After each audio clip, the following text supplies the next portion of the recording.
Welcome to Rashmi's रसोई। आज मी तुम्हाला tiffin special अशी लाल भोपळ्याची मटर घालून केलेली भाजीची रेसिपी दाखवणार आहे। त्यासाठी हा व्हिडिओ तुम्ही शेवटपर्यंत बघा आणि माझ्या चॅनलला लाईक, शेअर अँड सबस्क्राइब करा। वाफेवरची हळदी मिरचीवरची भोपळ्याची भाजी बनवण्यासाठी आपण हा भोपळा घेतलाय। 300 ग्राम भोपळा आहे। मूठभर मटरचे दाणे, एक मोठा कांदा बारीक चिरून यूज करणार आहोत। 2 टेबलस्पून तेल यूज करणार आहोत। कढीपत्त्याची पानं, 1 चमचा लसूण आणि आलं अगदी बारीक कट करून घेतलंय।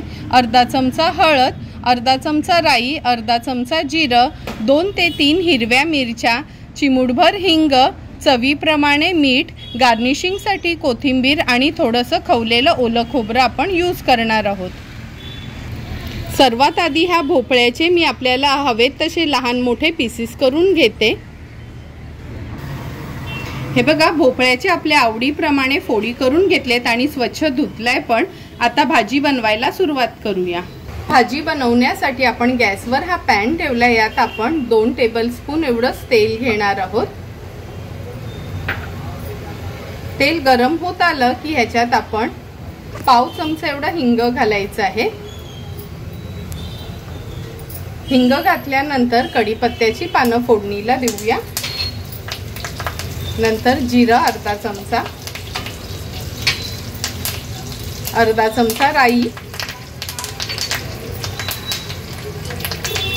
आणि जिरं थोडं तडतडलं का आपण हा बारीक चिरलेला कांदा ऍड करणार आहोत। कांदा थोडा परतून घ्यायचा।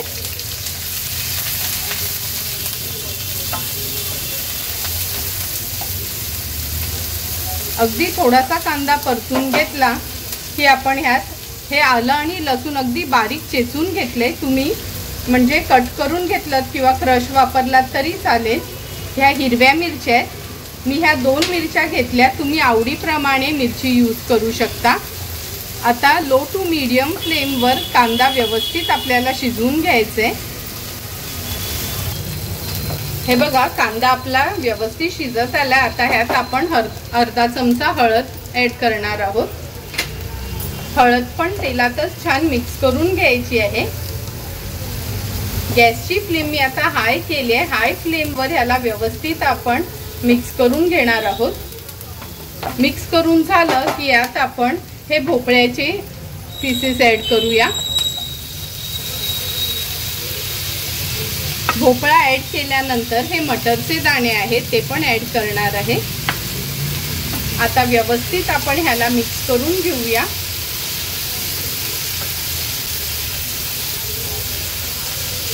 तुम्ही बघू शकता हे मिक्स करताना मी गॅसची फ्लेम मुद्दामच हाय ठेवली आहे, कारण का जेव्हा आपण भोपळा आणि मटर शिजवून घेणार आहोत तेव्हा गॅसची फ्लेम अगदी लो ठेवणार आहोत।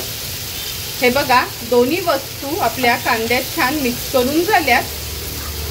आता ह्याच्यावर आपण झाकण देऊन लो फ्लेमवर एक 7 ते 8 मिनिटासाठी भोपळा आणि मटर शिजवून घेणार आहोत।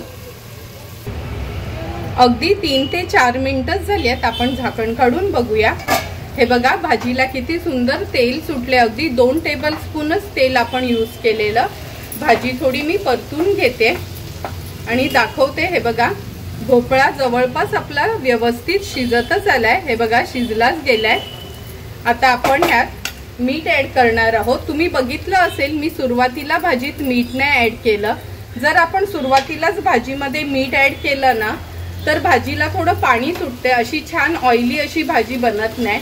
म्हणून लक्षात ठेवा, कधी पण भाजी शिजवताना झाकणावर पाणी नाही ठेवायचं, फक्त झाकणच ठेवायचंय आणि मीठ आपण एंडलाच ऍड करायचंय।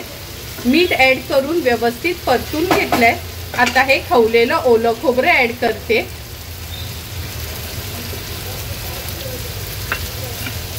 आणि थोडीशी कोथिंबीर पण ऍड करते।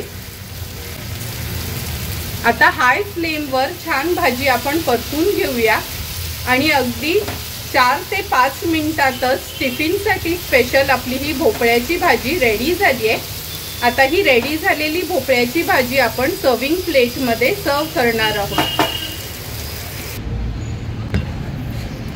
सुंदर अशी झटपट आपली बनलेली ही भोपळ्याची भाजी आपण ह्या सर्विंग प्लेटमध्ये सर्व करून घेतोय।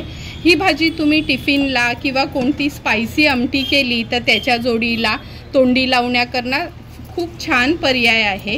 तुम्हाला पण जर मी बनवलेली ही वाफेवरची मिरचीतली भोपळ्याच्या भाजीची रेसिपी आवडली असेल तर तुम्ही पण नक्की माझ्या पद्धतीने एकदा तरी ही भाजी ट्राय करा आणि मला कमेंट करून सांगा की तुम्ही बनवलेली ही भोपळ्या मटरची भाजी कशी झाली आहे ती। तुम्हाला जर मी बनवलेल्या ह्या भोपळ्या मटरच्या भाजीचा व्हिडिओ आवडला असेल तर नक्की माझ्या चॅनलला तुम्ही लाईक, शेअर अँड सबस्क्राईब करा। Thank you for watching my video.